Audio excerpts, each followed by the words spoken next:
G Sudhakaran ഈ തെരഞ്ഞെടുപ്പിൽ വിസ്മയിപ്പിച്ച് കൈപിടിച്ച നേതാവ്. ഇന്ന് അമ്പലപ്പുഴയുടെ MLA ആണ്. സംസാരത്തിലും പെരുമാറ്റത്തിലും ഒന്നല്ല ഒട്ടനവധി തവണയായി ജി സുധാകരൻ കൈവിട്ടു പോകുന്നുണ്ട്. ഏറ്റവും ഒടുവിൽ സാധാരണക്കാരിൽ സാധാരണക്കാരായ മനുഷ്യർക്കായുള്ള പൊതിച്ചോറിലാണ് നമ്മൾ അത് കണ്ടത്. അപ്പോൾ അതിൻ്റെ കോമ്പൗണ്ടിലെല്ലാം ഓരോ രാഷ്ട്രീയ പാർട്ടികൾ ഷെഡും വെച്ച് കൊടിയും കെട്ടിയിരിക്കുക. മെഡിക്കൽ കോളേജ് കോമ്പൗണ്ടിൽ അന്നദാനം കൊടുക്കുകയാണ്. നമ്മുടെ ഗവൺമെൻറ് ജോലി ഞങ്ങൾ ചോറ് കൊടുക്കുക, ഞങ്ങൾ കഞ്ഞി കൊടുക്കുക, എന്നിട്ട് അവിടെ കൊടിയും കുത്തുക. ഇതെല്ലാം നീക്കം ചെയ്യാം. ഒരു പാർട്ടി അവിടെ കയറ്റിക്കൊള്ളാം.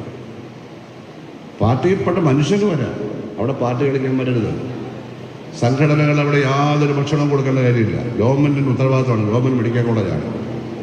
അതൊന്നും ഇനി ഉണ്ടാവരുത് ഞങ്ങൾ പറഞ്ഞിട്ട് പോകുന്നു. പൊതിച്ചോർ എന്ന വാക്ക് കേൾക്കുമ്പോൾ നിങ്ങളുടെയൊക്കെ മനസ്സിലേക്ക് എന്താണ് ആദ്യം ഓടി വരിക? രാഷ്ട്രീയത്തിനും സംഘടനകൾക്കും അപ്പുറം അത് കൈത്താങ്ങാണ്, കരുതലാണ്, കൂടെയുണ്ടെന്ന ചേർത്ത് പിടിക്കലാണ്.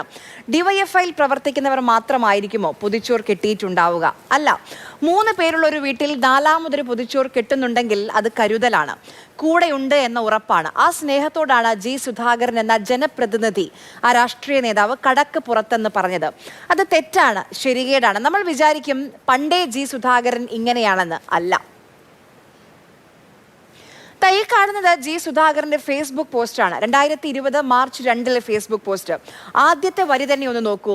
വയറെരിയുന്നവരുടെ മിഴി നിറയാതിരിക്കാൻ DYFI വണ്ടാനം മെഡിക്കൽ കോളേജിൽ വിതരണം ചെയ്യുന്ന ഹൃദയപൂർവ്വം ആ പദ്ധതി 1000 ദിവസം പിന്നിടുകയാണ്. അതിന് ഹൃദയാഭിവാദ്യങ്ങൾ അർപ്പിക്കുകയാണ് ജി സുധാകരൻ ഈ ഫേസ്ബുക്ക് പോസ്റ്റിലൂടെ.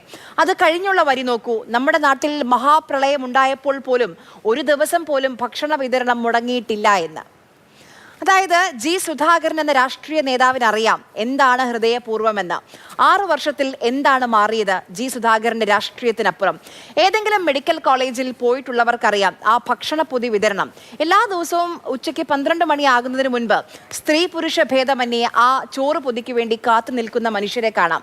രോഗിയുടെ കൂടെ വന്നവർക്ക് ഒരു നേരം ഊണിന് 100 രൂപയെങ്കിലും മിനിമം എന്തായാലും കയ്യിൽ നിന്ന് ചെലവാകും. ആ 100 രൂപ പോലും ഇല്ലാത്ത ആളുകൾ ഉണ്ടാകും. അവർക്ക് പൊതിച്ചോർ കനിവാണ്, കരുതലാണ്. ജി സുധാകരനോട് പറയാനുള്ളത് ഓർമ്മകൾ ഉണ്ടാകണമെന്ന് മാത്രമാണ്.